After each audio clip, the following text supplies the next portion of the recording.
इंद्रसद्वन्द्याणं तिरुमणहितमधुरविशदवक्काणं अन्तातीतगुणाणं नमो जिनाणं जितभवाणं। हम सभी पंचस्तिकाय संग्रह का अध्ययन कर रहे हैं। पंचस्तिकाय संग्रह के अध्ययन करते हुए हम जीव के भेदों का वर्णन कर रहे हैं। जीव के भेद गाथा 70, गाथा 71 और गाथा 72 में चले। गाथा 70 और 71 हमने पढ़ ली है। आज हम गाथा 72 पढ़ेंगे। गाथा पाठ करते हैं। छक्का पक मजत्तो उव उत्तो सत भंग सब भावो अट्ठा सवो णवट्ठो जीवो 10 ठाणगो भड़िंदो। अन्वयार्थ लेते हैं। उवुत्तो जीवो उपयोगी ऐसा जीव। छक्का पक मजत्तो 6 अपकर्म सहित। सत भंग सब भावो 7 भंग पूर्व सद्भाववान। 8 सहो 8 के आश्रय रूप। णवट्टो 9 अर्थ रूप और 10 ठाणगो 10 स्थानगत भड़िदो कहा गया है। क्या कहते हैं कुंद आचार्य कि उपयोगी ऐसा वह जीव, उपयोग वाला जीव जिसमें उपयोग है वो 6 अपक्रम सहित है। अपक्रम यानी अनुश्रेणी गमन। इसका विवरण हम टीका में पढ़ेंगे। 7 भंग पूर्व सद्भाववान है। 8 के आश्रय रूप, 9 अर्थ रूप और 10 स्थानगत कहा है। टीका में इसको लेते हैं। 5 भेद हमने 1, 2, 3, 4 और 5 भेदों वाला जीव हमने पिछले वीडियो गाथा 71 में पढ़ लिया था। अब गाथा 72 में जीव के 6 भेद कहे हैं। 6, 7, 8, 9 और 10 6 भेद पढ़ते हैं। 4 दिशाओं में उत्तर, दक्षिण, पूर्व, पश्चिम तथा ऊपर और नीचे।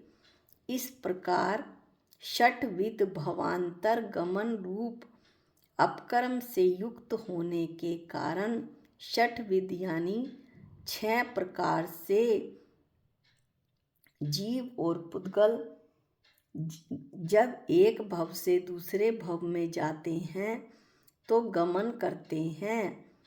अपकर्म यानी अनुश्रेणी से युक्त होने के कारण, अर्थात अन्य भव में जाते हुए उपरोक्त 6 दिशाओं में गमन होता है।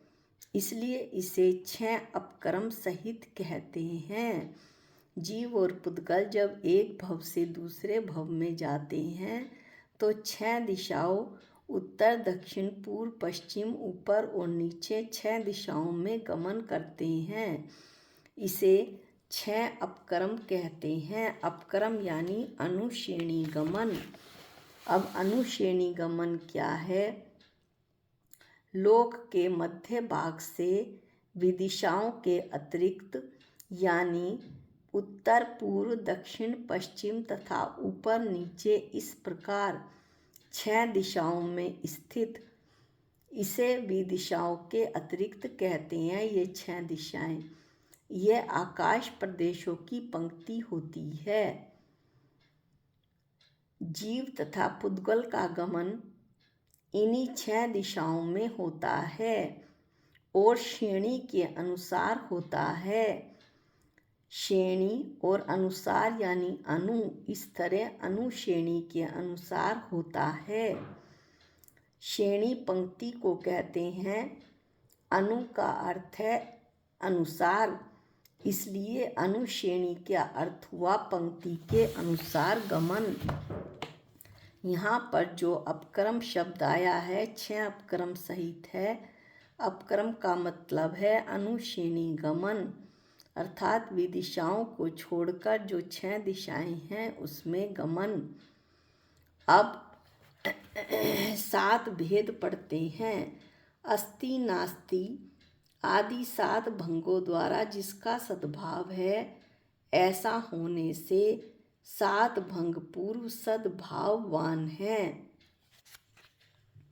ये हम गाथा 14 में बहुत अच्छे से पढ़ चुके हैं, लेकिन एक बार थोड़ा सा रिवीजन कर लेते हैं।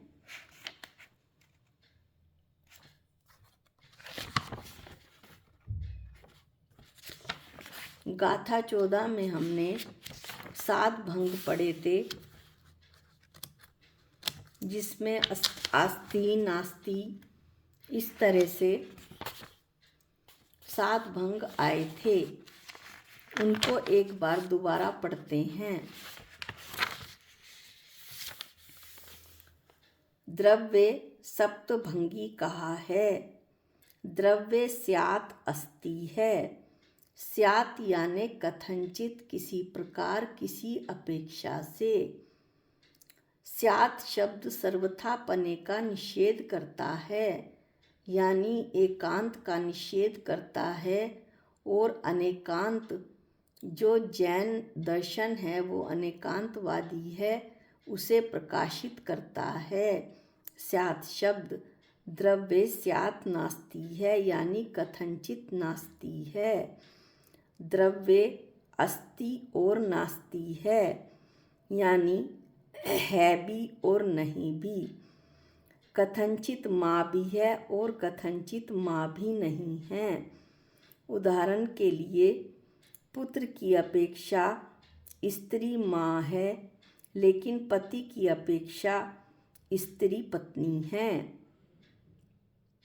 द्रव्य स्यात् आवक्तव्य है, यानी कि द्रव्य स्यात् नहीं, कथनचित नहीं कहा जा सकता। द्रव्य स्यात् अस्ति और आवक्तव्य है। द्रव्य है भी और कहा भी नहीं जा सकता। द्रव्य स्यात् नास्ति और आवक्तव्य है। द्रव्य कथनचित नहीं है और कहा नहीं जा सकता। द्रव्य स्यात् अस्ति नास्ति और आवक्तव्य है। द्रव्य है, द्रव्य नहीं है और आवक्तव्य कहा भी नहीं जा सकता। इस तरह से इस गाथा को हमने उदाहरण की सहायता से बहुत अच्छे तरीके से बताया था। अब यदि उसकी व्याख्या शुरू करी तो बहुत लंबा हो जाएगा, इसलिए आप गाथा 14 का वीडियो दोबारा सुनकर 7 भेदों का वर्णन, उसमें बहुत सुंदर तरीके से सप्तभंग पढ़ सकते हैं, सुन सकते हैं दोबारा से। अब हम अपने पुणे गाथा 72 पर आते हैं। 7 भंग पूर्व सद्भाववान है। 8वां है जीव 8 भेदों वाला है। ज्ञानावरण आदि 8 कर्मों के अथवा सम्यक्त आदि 8 गुणों के आश्रयभूत होने से 8 के आश्रय रूप है। ज्ञानावरण, दर्शनावरण, मोहनीय, अंतराय, वेदनीय, नाम, आयु, गोत्र, इस तरह से 8 कर्म और सम्यक्त के 8 गुणों के आश्रयभूत होने से 8 के आश्रय रूप है, यानी 8 भेद वाला है। 9 पदार्थ रूप से वर्तता हुआ 9 पदार्थ, यानी जीव, अजीव, आश्रव, बंध, संवर, निर्जरा, मोक्ष, पुण्य और पाप, इसलिए 9 अर्थ रूप है, 9 भेदों वाला है। अब है 10वां आखिरी पॉइंट, 10 भेद वाला है।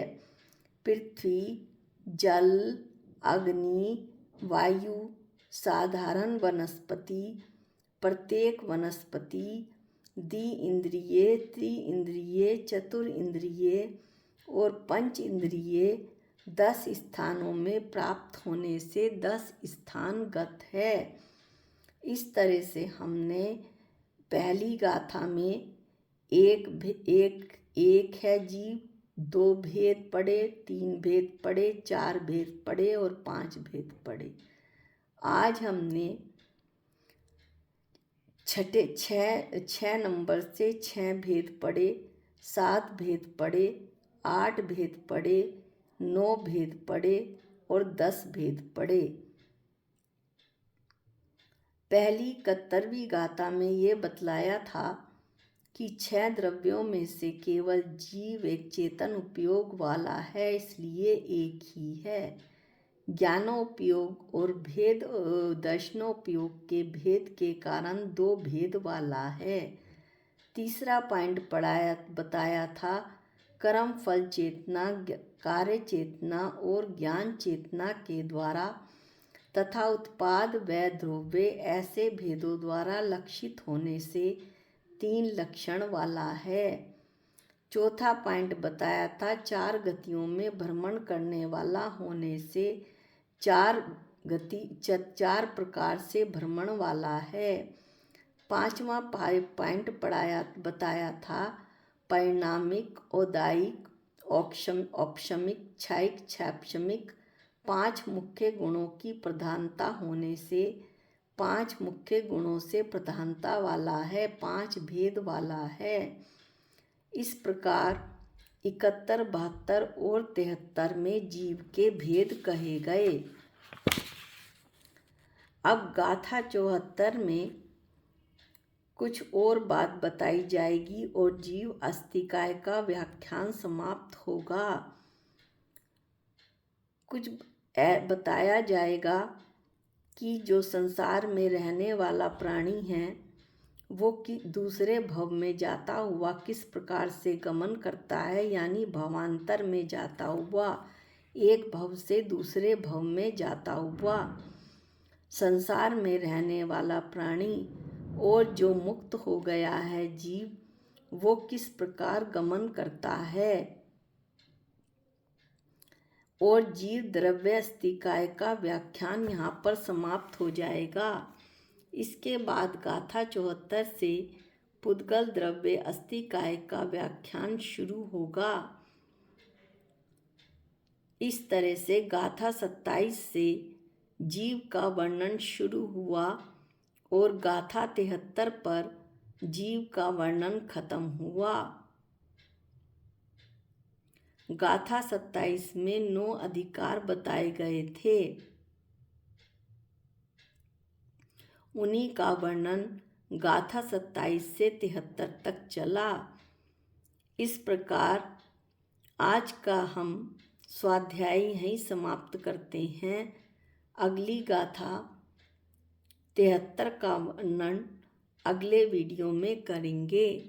निज निधि निज में बताई ये अनंत उपकार है, इसके लिए जिन वाणी माँ को वंदनानंत बार है, वंदनानंत बार है। सबको जय जिनेंद्र।